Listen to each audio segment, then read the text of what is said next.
What is going on, YouTubeverse? John Stanek from Johnny Radio here, bringing you another Top 5 on this glorious Top 5 Friday. And we are towards the middle of the 90s now, folks. Top 5 songs of 1994.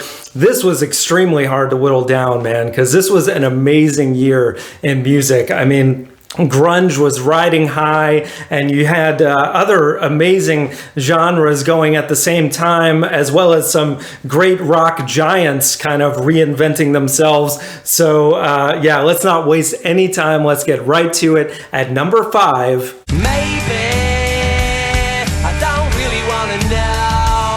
Live Forever by Oasis from their debut album, Definitely Maybe. This, to me, I think still stands as their greatest song. Liam and Noel Gallagher, when they were at their peak, man, they were like, you know, I think they said they were better than the Beatles. They probably made that proclamation. I wouldn't go that far, but they were pretty darn close when they were there, man. Liam, you know, he's a dead ringer for John Lennon anyway, but this is such a well-written song. And also, I feel like Oasis, when they were at their best, they were always mixing the Beatles with other psychedelic acts from the 60s. This one, Noel really summons up some great guitar licks like Hendrix, like Jimmy Page, and the music video also has some of those guys on the walls. You can tell they're idolizing their heroes and who came before, and you know, the song is about living forever and you know, the legacy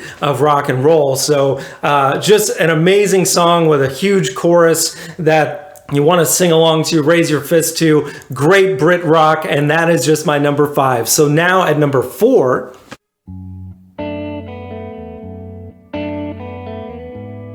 Better Man by Pearl Jam off of Vitalogy. This unassuming song towards the end of the record, I don't even think that Pearl Jam had an idea of how huge this song would be. It became, you know, this big radio single, still to this day, one of their catchiest songs, and one of the songs that the fans know all the words to and sing back to them live. You know, waiting, watching the clock, it's 4 o'clock. It's so good, man, and it just shows what an amazing songwriter and storyteller Eddie Vedder is, because you just can imagine this story that he's conjuring up. And it's, you know, about this relationship gone wrong. And Vedder is so good also at singing from the perspective of a female. This song, also Daughter and some others. But I think it's part of the charm of it, and part of the reason why it's so universally loved, and for good reason. It is one of their best songs in their entire catalog. And that's saying something. So now at number 3,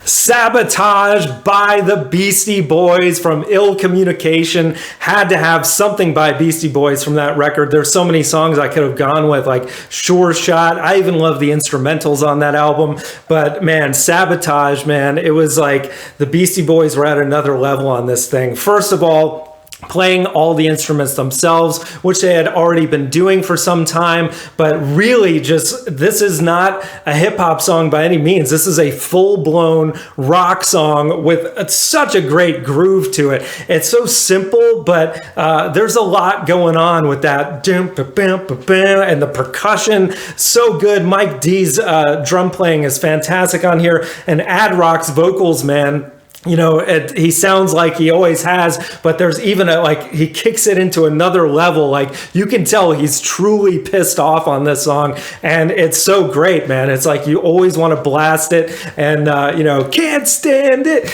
I know you planned it. Oh man, come on, you gotta love it. And that's just my number 3. So now at number 2,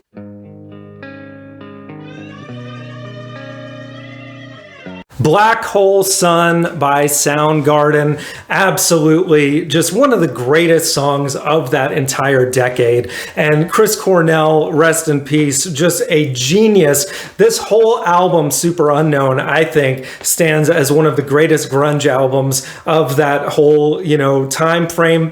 definitely Soundgarden's best, and I think this is like, you know, the middle of the album, the peak, the pinnacle of the mountain for everything that they do best, you know, because it really feels like a wall of sound, not just in production, but towards the end of this song where, you know, you've got multiple guitars doing solos and riffs at the same time, Chris Cornell doing multiple vocals, some screaming in the background. It's something that you really need to listen on headphones to just enjoy all the little details. But at its heart, it is just a beautifully written ballad that I think there was a lot of heart and soul in this song, even though the lyrics are very cryptic. But man, when he sings that black hole sun, won't you come wash away the rain? It's like, yes, man, what an anthem. So awesome. And just my number 2. So now at number 1.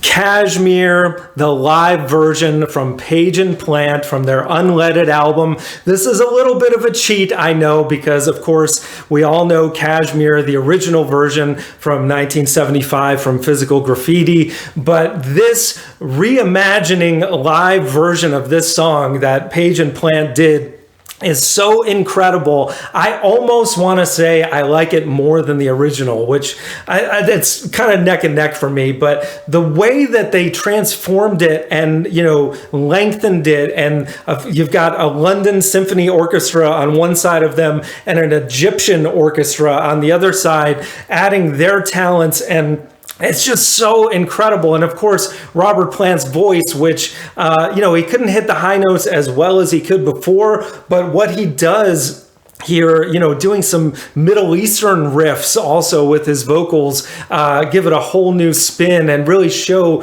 where the genesis of some of the influence of where this song came from in the first place.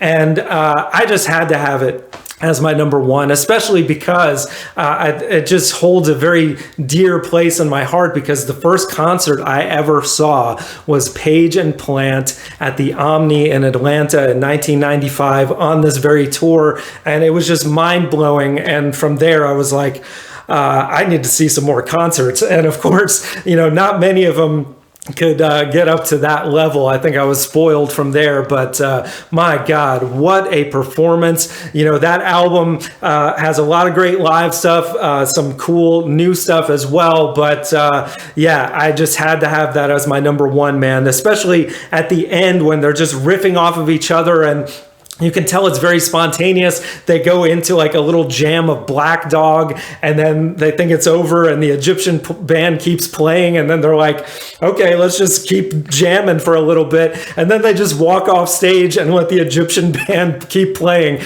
It is brilliant. It's amazing. If you haven't heard it or seen it, please Google it. I don't think it's on YouTube, but you can find it somewhere on Vivo or something, because it'll just make the hairs on your arms stand up. It is incredible. So that is my top 5, guys. Let me know in the comments below what you think. Give me your top 5. If you're so bold, leave me a top 10. I mean, like I said, so much great music that year. I could have, you know, had a Weezer song on here. Their debut album was fantastic. Of course, I could have also put an unplugged track from Nirvana, but I figured, okay, that might have been a little too much of the live stuff. But yeah, guys, what a year in music. And we'll be getting to top 5 albums of that year in a couple weeks. But in the meantime, top 5s every Friday. Album reviews, so much more. Thank you for watching, and as always, Viva la Vinyl. So guys, thanks so much for watching. Please like, subscribe, and be sure to ring the bell for notifications so you can always see great quality content like you're seeing on the screen right now. Thank you so much for supporting Johnny Radio, and I'll see you soon.